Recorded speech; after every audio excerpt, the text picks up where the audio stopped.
Hey gang, it's me, Dr. Steve, your Patriot Professor. Today I'm away from the studio. I'm actually in front of a room full of patriots pouring into people who are ready to fight for faith, family, and freedom in their own communities. It's one of my favorite things I love to do, but I cannot let the day go by without walking with you too. So ahead of time, I sat down and recorded this conversation just for moments like this. I'd love for you to share one concrete thing that you're doing to push back and build something beautiful right where you are. This is part of a movement, and it needs your voice in it. One of the, kind of kick this back to you, Steve, is just when you kind of look back at the history of this dynamic between we the people and the globalist elite, and we have this kind of, back then our my parents and a lot of our generation would always think there's right versus left, there's the liberals versus the conservatives. How has that changed in that dynamic over the past 5 to 7 years, et cetera? Yeah. So, are you guys familiar with Francis Fukuyama? Does that that name? He was a political scientist, still is, at my old alma mater, Johns Hopkins, and he wrote an essay called "The End of History" back in 91, 92. It was a journal article at the time. Actually, I had my students read it, and then he wrote a full book on it. And it was a very bold, sweeping thesis. And he basically argued that the 20th century was like the century of three clashing modernist secular ideologies. So you had Western liberalism, Soviet communism, and Nazi fascism. And they all come out of the 18th century Enlightenment. And the 18th century Enlightenment basically said that scientific rationalism is the one true way of understanding reality. And if we could, and they would literally talk this way, we're talking, Rousseau, Locke. Locke actually talked about creating a League of Nations based on rationality. And they literally say if we could simply civilize the nations and impose upon them this scientific rationalism, this one-size-fits-all way of understanding things. Get rid of their religions, get rid of their traditions, get rid of their customs, their knuckle-dragging, savagery. We can live in this grand global harmony. The problem is there wasn't a single political and economic system that came out of that. There were basically three global titanic systems that said we're going to take over the world. We're going to be that one system that's going to bring that universal harmony. And so one was Western liberalism, and that was into colonization and all that sort of stuff in the 19th century. But then we saw Soviet communism arise, and they were talking about dialectical materialism and spreading a communist utopia around the world. And then in the interim war period between World War I and World War II, you had Nazi fascism that came in and said, actually, we're going to create this new race, and this race is going to fill the world. So you had the clash of these three worldwide ideologies, right? These universal ideologies that were going to be, someone was going to win. And so you guys know, obviously, communism and Western liberalism teamed up, knocked out fascism. Then they had a standoff for about 40 plus years. And then on Christmas Day, 1991, the most atheistic regime, God has a sense of humor, the most atheistic regime ever imploded. And Francis Fukuyama said, that's it, we won. This is it, it's the end of history. We now know what is going to be the one-size-fits-all ideological system for all politics and all economics. And we built we built an entire political and economic system around that. Bretton Woods system, where you have your IMF and the WTO and your World Bank, all these institutions that set the rules. And if you're a civilized society, you're gonna play by those rules. They defined the political sphere for about half the planet during the Cold War when the Soviet Union fell. Now they were going to bring in the whole of the planet, And Fukuyama said, there it is. We've arrived. He actually said, things are going to be so amazing, our biggest problems could be boredom. That's one of his theories. But first, let's talk about our health, because we can't save this country unless we first take care of ourselves. And I'm talking particularly to you men out there.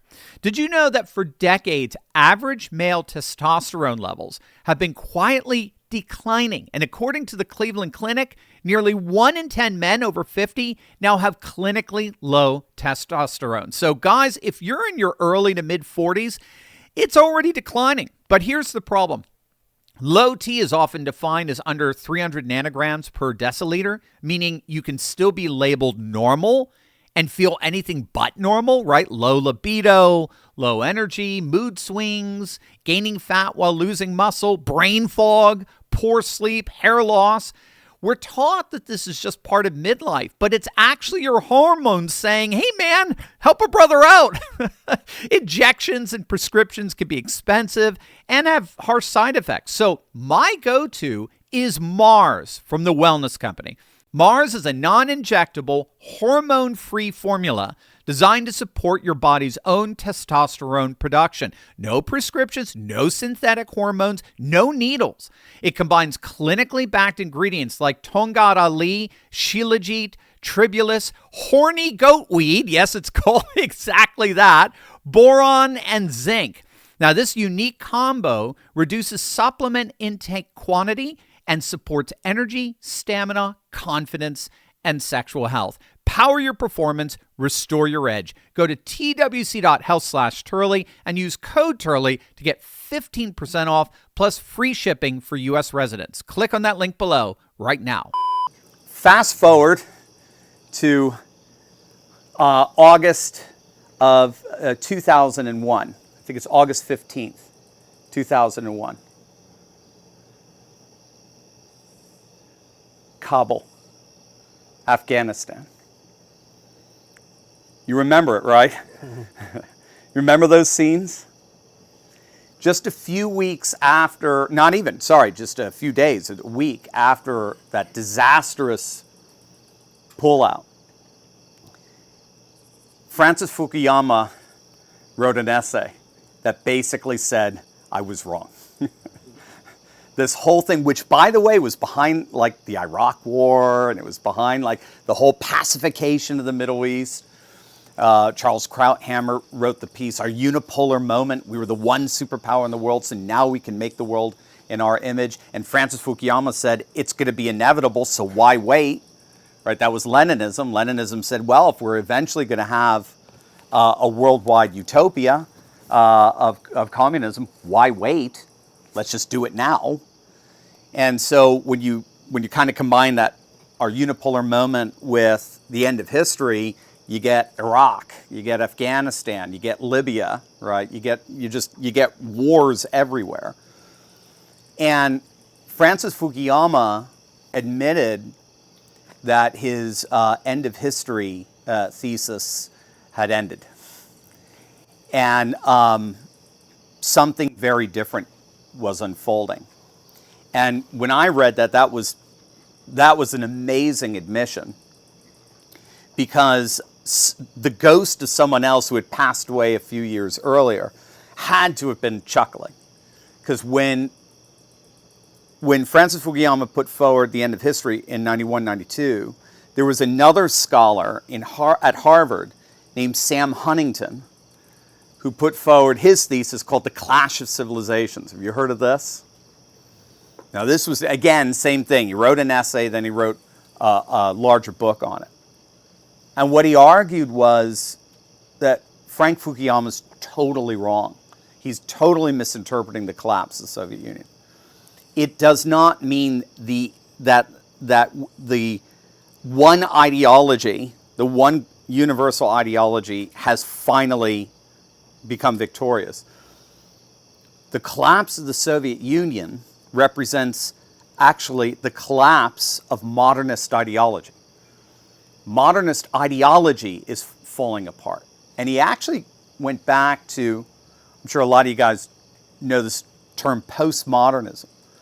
he went back to this work by Francois Lyotard, this French sociologist, back in 1979, called The Postmodern Conditions. The first time we've come across this term, postmodern. What do you think of when you hear postmodernism? What comes to mind? Yeah, that's where it started. Yeah, bad art. Yeah, well, it's an insult to art. Yeah, it's bad something, right? Yeah. Like modernity said, there's one size fits all way of doing human life. What does postmodernity say? Kind of like remove truth. Yeah, it breaks it all up, doesn't it? It shatters it and says, no, there is no meta-narrative. There is no one size fits all. It all ultimately goes to culture. It's whatever your culture is. That's what. So notice the move. The move is from the clouds to the ground, to the local. The move is from this ideological abstraction to, okay, that's gone. Now what do we got? Well, we got our region, we got our tribe, we got our race, we got our religion. And ironically, postmodernists were arguing in the 70s and 80s, Derrida, Francois Lyotard, they were arguing that modernity is dead. Nobody believes in this notion that scientific rationalism is the one true way of understanding reality. Nobody believes that anymore. And what Sam Huntington recognized is that's not just in the philosophy lecture halls anymore. That's making its way into politics. That's making its way into culture and into economy. And so what he saw was, in the collapse of the Soviet Union, he saw the death of modernity. He saw the death of secularism. And it was just a matter of time before Western liberalism falls too. And what was so fascinating is Francis Fukuyama's essay, a week after the fall of Kabul, was the basic theme was the West has fallen. So Sam Huntington won that argument. There was an end of history, but I think it was the end of Francis Fukuyama's history, Francis Fukuyama's thesis. So what we seem to be going through is we're going through this massive shift, this epical planetary shift away from an ideologically based world. You know, which side are you on? Are you in Western liberalism, or are you in Soviet communism, or which side?